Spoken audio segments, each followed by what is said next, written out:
제가 지금 이 도로가 4차선 도로라고 말씀드렸어. 김포는 굉장히 교통 상황이 안 좋아요. 이런 2차선 도로만 있어도 굉장히 땡큐. 근데 4차선 도로야. 저거 활용해야 된단 말이에요. 교통량도 많지도 않고. 그렇기 때문에 IC가 들어오면 차가 나가야 되는데 고속화 도로에서 차가 못 빠지면은 고속도로가 정체가 되잖아요. 안 되잖아. 그래서 인터체인지가 생기는 곳은 차가 원활하게 빠질 수 있게끔 보통 4차선을 먼저 만들어 놓고 고속도로를 만들어요. 근데 여기는 4차선이 되어 있으니까 어때요?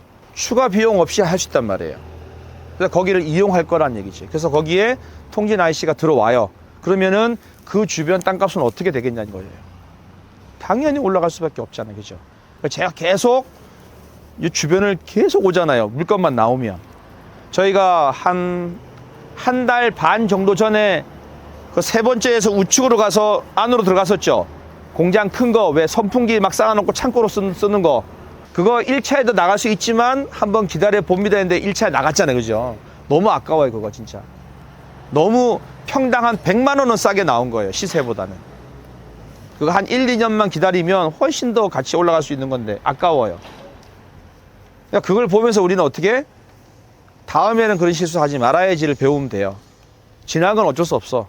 다 우리께 될 수는 없으니까. 하지만 다음엔 그런 실수하지 말아야지 하면 되는 거예요. 어떤 거? 향후 여기가 어떻게 바뀌고 어떻게 환경이 좋아지는구나라는 거를 여러분이 자꾸 외워야 돼요. 계속 반복해서 오는 이유는 이제 다음에 올 때는 또 어떻게 바뀌었을까를 봐야 돼. 지금 저렇게 상가가 되어 있는 곳은 땅값이 비싸요. 하지만 저 상가들이 월세를 그 땅값까지 받을 수 있을까? 못 받아요. 하지만 저렇게 해 놓는 거야. 그래야 주변이 들어서니까 또 같이 더불어 올라가요. 더불어서 나중에. 지금 우리가 세 번째 교차로에서 더 안쪽으로 저 귀전리 하성리 쪽으로 더 들어가면 사실은 길이 전부 외길이에요. 외길. 외길인데도 뭐 3,000평, 4,000평 이런 큰 공장들도 있습니다. 그거 불편을 감수하고 워낙 그 당시 그 공장이 들어올 때는 100만 원 이하였으니까. 이제 지금은 그 안쪽은 160만 원, 180만 원 가지만 아직은 길 때문에 200만 원을 못 넘어가요. 근데 도로변은 250이 다 넘었다는 얘기예요. 그 얘기를 제가 2년 전, 3년 전에도 했어요. 계속 반복하고 있어요. 제가 지금. 이제 그때보다 가격이 점점 더 올라가는 거지. 그때는 160, 180이었는데 이제는 200, 250이 되고 250, 300이 되겠죠. 그죠? 나중에는 좀 있으면. 그걸 계속 반복하고 있는데 캐치를 여러분이 안 하고 있는 거지. 호미로 긁으면 되는데 긁을까 말까 하고 계신 거라니. 어쨌든 여기는 호재가 아직 남아 있어요. 김포 고속도로라는 호재가. 그래서 우리가 그 호재가 나오기 전에 어쨌든 더 많이 올해는 더 싸게 매입할 수 있는 시기였다라는 겁니다. 그래서 자꾸 오는 이유가 왜 올라갈 수 있는 폭이 더 크기 때문에 많기 때문에 서울보다 다른 데 지역보다도 많기 때문에 하는 거니까 왜 자꾸 거기만 가지가 아니라 가는 이유가 있기 때문에 오는 거니까 빠지지 말고 오시고 자꾸 봐야 돼요. 내가 안 하더라도 참여를 안 하더라도 내가 다른 지역에 다른 지방에 이런 문제가 있고 이런 호재가 있을 때는 그 지역이 발전하고 올라가겠구나. 그 행주대교 쪽 건너면서 저 밑을 보시면 여의도가 보입니다. 여의도 땅값하고 여기하고 비교를 하라 했어요. 똑같아요. 서울 경기는 가깝지만 땅값의 차이가 굉장히 많이 나요. 그 길 하나 건너 한 블록 여기서 뭐 1km 건너 점점점 차이가 더 많이 납니다. 그러니까 여러분들이 왜 그럴까를 생각해 보시면 돼요. 왜 그럴까? 자, 이 지방에 여기서 지금 우리가 한 30분만 가면 평당 1,000만 원 넘는데 여기는 100만 원, 200만 원대야. 왜 그럴까? 첫째는 뭐예요? 인프라. 그죠? 인프라. 그 다음에 인구 밀집도예요. 밀집도. 그러니까 사람이 늘어나면 땅값은 올라갈 수밖에 없고 당연히 인프라는 더 좋게 개발될 수밖에 없어요. 그러면 그 땅값은 올라갈 수밖에 없다는 얘기예요. 굉장히 단순해요. 이론을 생각하지 않고 결과만 딱 보니까 왜 그렇지 하는 거지. 여러분 이제 다 알아요. 제가 하도 많이 얘기해서. 다 아시는데 그걸 한 단계적으로만 생각하면 충분히 이해할 수 있다는 겁니다. 어때요? 좋아요? 나빠요? 그냥 봐도 편해, 그죠? 편해요, 그죠?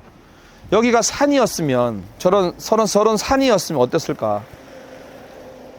이거를 이렇게 싹 밀고 공장을 지어놓은 거 어때요? 너무 좋잖아요, 깨끗하고, 그죠? 그러니까 이게 항상 제가 사고의 전환. 저기도 마찬가지. 저기 밑에 집이 있는데, 저 집이 있는 땅은 비쌀 거예요. 그 뒤에 임야를 싹 밀고 집을 지을 수 있는 공간을 만들면 어떨까?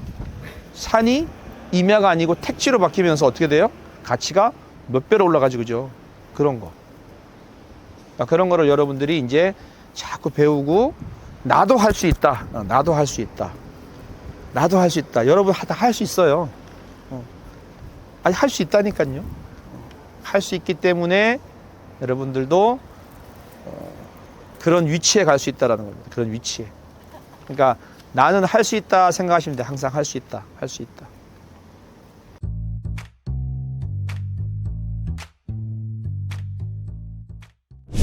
통진에서 원형 로타리 세 곳을 요 근방을 많이 다녔어요.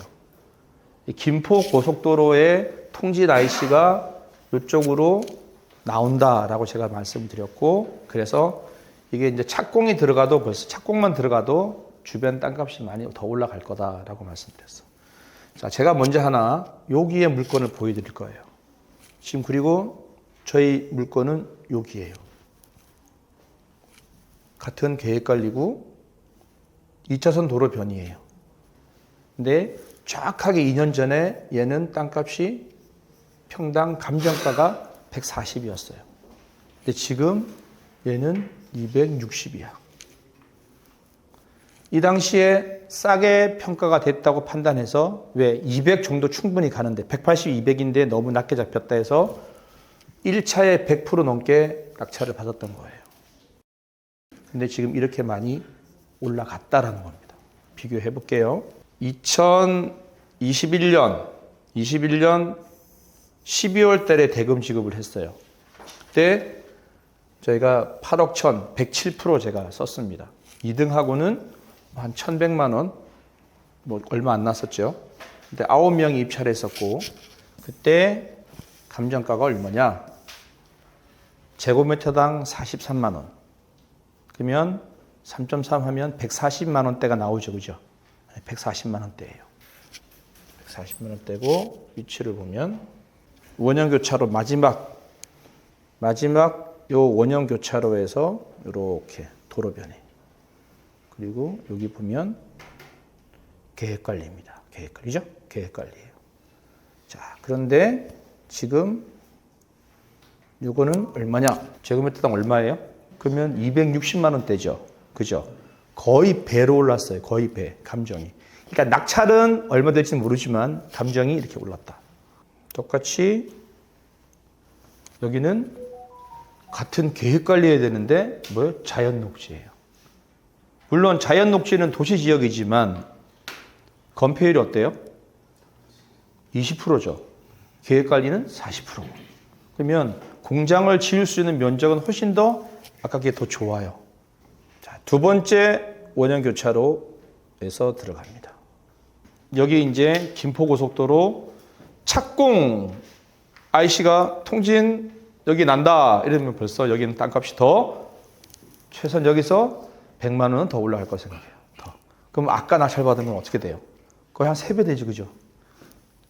그게 땅값이에요. 그러니까 우리가 제가 계속 말하는 서울에 이종 일반 주거 지역에 지금 뭐 이제 한 6천만 원, 이종 일반 한 평 6천만 원, 6천만 원짜리가 1억 2천이 되려면 사실은 한참 많이 걸려요. 물론 강남대로 사거리, 뭐 삼성역 사거리 뭐 한 3억 정도 하지만 그걸 제외하고 일단 주거 지역에 이종 일반 주거 지역에는 한 6, 7% 정도 이렇게 올라간다. 1년에 한 번씩 계속. 그런데 얘는 어때요? 2년, 3년인데 이게 올라간 단위가 뭐 이렇게 30, 40%가 아니고 100%, 200% 이렇게 뛰지, 그죠? 왜? 지금 싸니까. 지금 싸니까.